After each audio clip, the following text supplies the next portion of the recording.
Well, it's been a very exciting year. We've been on tour for over a year now, and we're excited to be kind of heading your way as well. We haven't been to Costa Rica in a really long time. And we've always wanted to come back because we do remember the last time we were there. It's a great show, and the audience was wonderful. And it's a nice place to visit as well.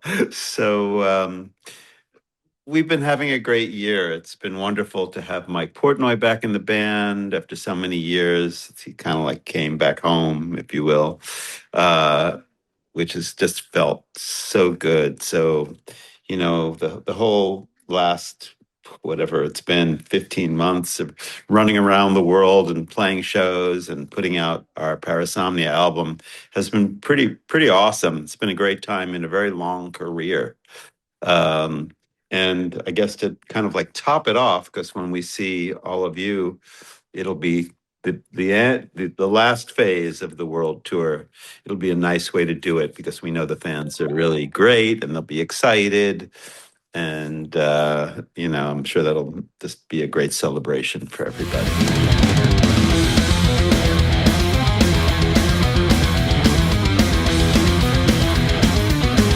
It's what we do is pretty interesting because when you think about people like us, bands or any entertainer, artist being in front of large audiences and getting the kind of like, you know, love and emotion and energy from the audience, plus the emotions that we feel just in our internal world, just the band, by like being together and making music for this many years and all that, you can really get hit with a big wave of kind of intensity, and it can be very joyful. It can be really amazing.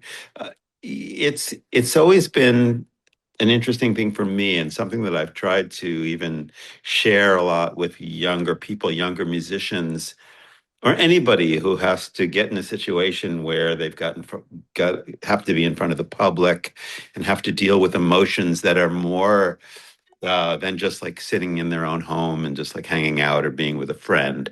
Because, we all get kind of pushed into these situations where, life can get kind of challenging and challenging, not always in a bad way, but even in a way like something's happening and it's a big emotion and you have to know how to kind of like deal with it and keep thinking clearly and keep, kind of being aware and just being able to, in our case, being able to play intricate music while there's a lot of stuff going on, whether it's the audience is cheering or there's noises or, we're playing a really hard section of the music. So for me, that kind of being able to focus and being able to absorb those emotions and still remain calm is probably one of the biggest lessons in life.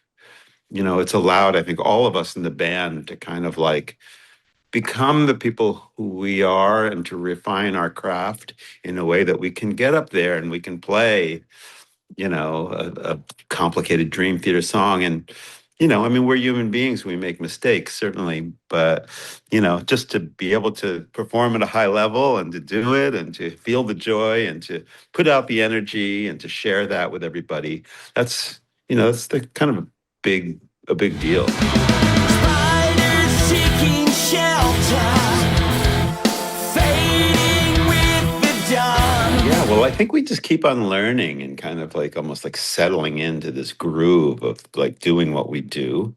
And also that combined with this joy of being back with the core lineup, as we said, it feels pretty like amazing. Like some of the songs, like A Midnight Messiah, this can be like, wow, this is really cool and it's heavy. And, we see the reaction, we can feel it all. It's all happening in real time. And it's always really cool to see how a song that we've written in the studio translates to live. Like, how are we going to feel? How's the audience going to feel when we bring this song to them? Because, we are conscious of the live, of like what something is going to mean for when it's played live, when we're writing, because we know that that's a part of what we do and who we are. But from another perspective, I mean, we're just writing music and we're just in the studio and, just kind of doing what we do. And then to bring it out live and to play a song like Midnight Messiah or Night Terror is it's been pretty rewarding because we're like, wow, this really works in the live environment. This is cool.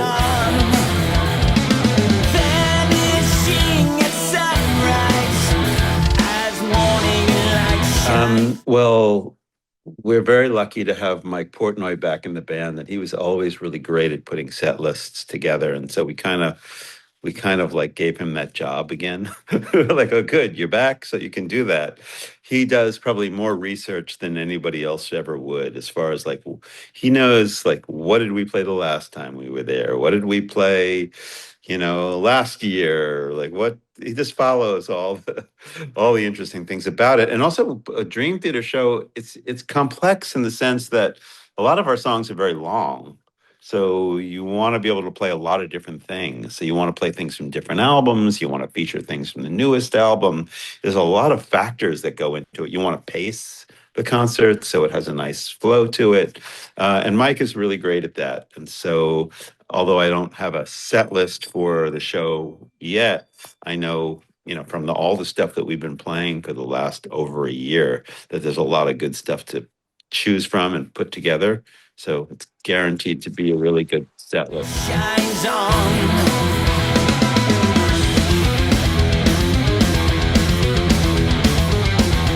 I did hear some rumors about that. I guess we're still waiting to figure out if that's going to be happening.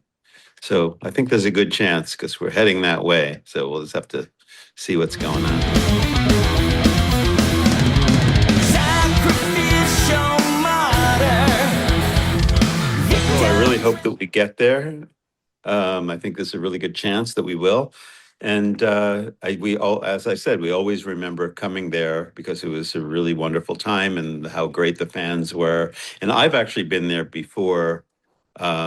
I played there years ago with the Rudess Morgenstein project, which was really exciting. And I've also been to Costa Rica, like this was a family trip. And so I know it's a great place to come to. So I hope we get to see everybody again. Dressed in white. Headed for the slaughter. Angels. We always look forward to coming to that area of the world because the fans are all very passionate and emotional, and we get a lot of reaction, and we really can feel the strength and the energy. So that's, it's notable for sure because as you play in shows all over the world and all the different continents, all the audiences are very different.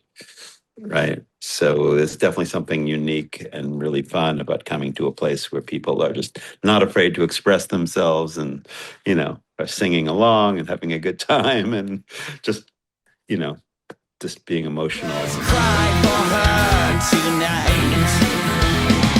To the cross at the stake. Well, luckily, Dream Theater has never been a band that has been like under any major pressure from like the fashion or the record companies. And we've always kind of done the music that is almost like a meeting place between the different musical minds of the people in the band. And luckily that combination of musicianship and interests have led us to create music that has resonated with people all around the world. And that's not to say that we live in a bubble. We're also aware of what fans like. And, between us all, we have that kind of like sensitivity and interest in different styles that are going on. So like, although we're not a fashion, conscious band, we hear things that are going on in the world and we'll pick up ideas from, the culture of what's happening in the day. And that rolls into our compositions and our music. And I think that combination of being like almost like composers, if you will, and having the sensitivity and the interest in stylistic ideas that are going on, I think that's kind of like the way our musical career has shaped up. And, Dream Theater probably were, if you look at the history of progressive metal, I mean, Dream Theater is people point to Dream Theater as almost like being one of the real inventors of that style, or the band that kind of made that style really emerge. And I think that was a big combination of interest and skill and dedication and a little bit of luck and timing. And we just continue to be really honest with ourselves and just putting out the best music we can.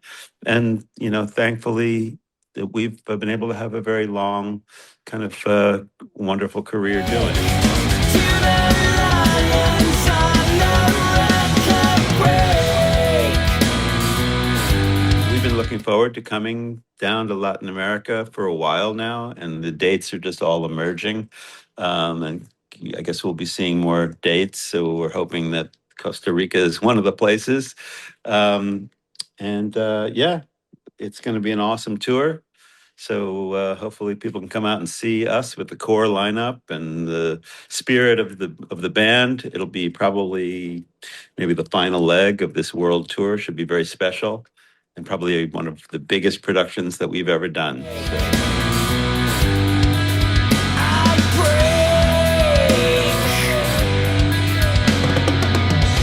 Hey everybody, it's Jordan Rudess from Dream Theater.